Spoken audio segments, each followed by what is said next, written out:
called Timid. It was inspired by when my family moved from South Florida to the Boston area, and in my kind of struggle to overcome shyness.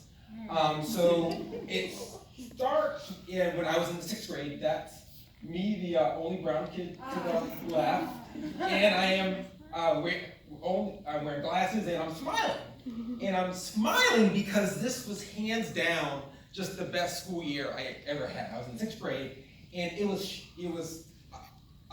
amazing because I got a lot of my classmates to draw comics with me. And so I draw, and then they would trace over it in felt tip pen. And so we made like 3 of these bad boys throughout the year, and so this is kind of like almost a staff picture in a way. But these are the kids who were in my class, and then we had some of them had siblings in younger grades, so we got the younger siblings to sell the comics on the table. We had a little business going, and it was great.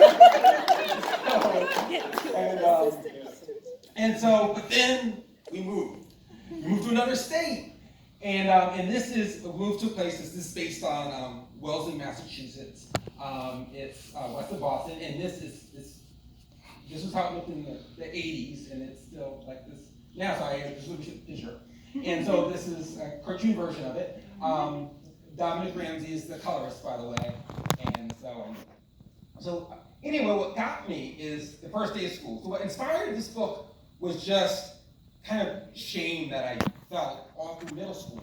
And this was like the beginning of it. I walked into the school cafeteria, and I was like, whoa, what is this? It's like, all the black boys were at one table, and then all the white kids were other places. And it's like, I had this self-consciousness, like, wow, am I supposed to just sit at this one table? And I just couldn't process it. I thought it was like maybe like a civil rights documentary, and I was like, and so then, I guess what made me feel more self-conscious is that the black boys came to the table where I just kind of sat down at, and so they come and they introduced themselves. It was great. It was really nice of them, and but then I just was froze. I didn't know.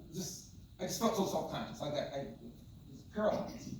And so then they left because I wasn't saying much, but they had this kind of cool exit. They were like, we be chilling. But then the guy who I was partnered with, the school counselor partnered with this boy named Eric, was making fun of the black kids. I'm like, oh my gosh. So I just could not process. So that just set the tone for my whole 7th and 8th grade year. And so my story is about how I dealt with that. And what made matters worse is then I went and I told my family about it, and then they had my sister was on the phone in college. She said, well, you got to make friends with black kids. That's just what you got to do. And so then it became very high stakes, and they said, if you don't, people call you an Oreo. And then I had never heard that term Oreo, but I kind of knew exactly what it meant. That you were black, but you seemed white because you didn't hang up with the black kids. So then there wasn't the term social anxiety then, but that's what it was. So this book is for kids who face social anxiety. So meanwhile, I just wanted to be a cool kid cartoonist. And so the story is about how Cecil, who's modeled after me, kind of navigates eventually just finding the value in being part of a cultural community, but then also makes his own way and is draws cartoons and has fun doing that. And it's one of my wonderful editor, decided to call him help me get there. It's been cool. She's a superstar. But in addition to just overcoming shyness, I want this book to be kind of a celebration of African American culture. The first chapter opens in a barbershop, and the father is modeled after my late father, Jonathan Todd, and then church was a big part of growing up, and this scene, it's again a song I heard a lot. I woke up this morning with my mind stayed wait on Jesus. So this is, there's about 3 church scenes, and including some little moments, like on air-conditioned churches. And the lady who had iconic Starlight mints. It makes your day when you're bored at church.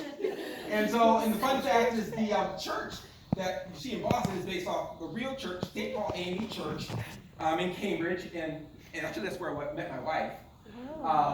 And so for the industry folks, I always drew cartoons. I was inspired to make comics first by Garfield, but once I kind of lost my way as I was, trying to become a full-time political cartoonist. But then I discovered the Hernandez brothers, and I just love this slice of life approach. And so Timid, I really try to make it like a slice of life for middle school. And so much where I was really inspired by alternative comics movement. I sold zines. I got a school review on Quimby's, a while back. And so this is a portrait of a Black American family. And this is my social media handle. So thank you so much.